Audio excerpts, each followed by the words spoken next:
এটা হচ্ছে নামডকমাই গোল্ড।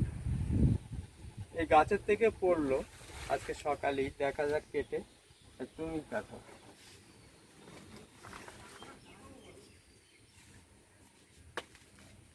এখনো মানে সেই ইয়ে হয়নি।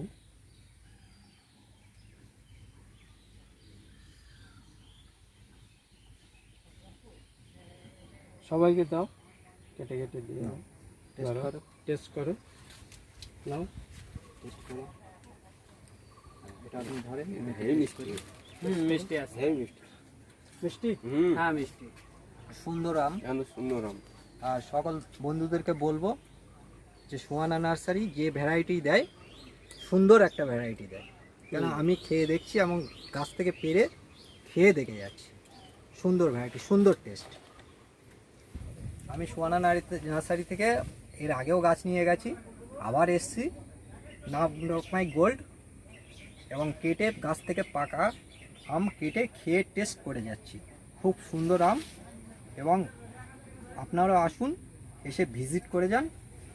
হ্যাঁ, এখানে 100% গ্যারান্টির আম পাবেন, এতটুকু আশা করি। কেন আমি যতটুকু গাছ নিয়েছি কোনো গাছে আমি এখনো পর্যন্ত ঠকিনি। এর আগেও এসছি, কি আজকেও এসছি। কেমন লাগছে আমটা? তাই বলো। হেভি লাগছে, খুব সুন্দর, সুন্দর সুন্দর মিষ্টি, সুন্দর। অনেক বন্ধুরা বলে নামডকমাই আম নাকি খেতে ভালো না, তাই বলছি। ওই জন্য খেলাম আজকে, প্রথম তোমাদের দিয়ে টেস্ট করলাম গাছ পাকা আম। জেনুইন ভ্যারাইটি, পুরো জেনুইন। এটা থাই ব্যানানা।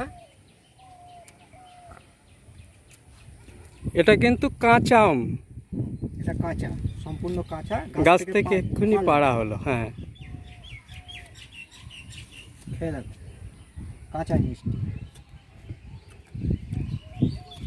কাঁচাই মিষ্টি। কি টক আছে প্রচুর? না, না দেশি আমের মতো টক কি? না, মিষ্টি আছে, মিষ্টি মিষ্টি।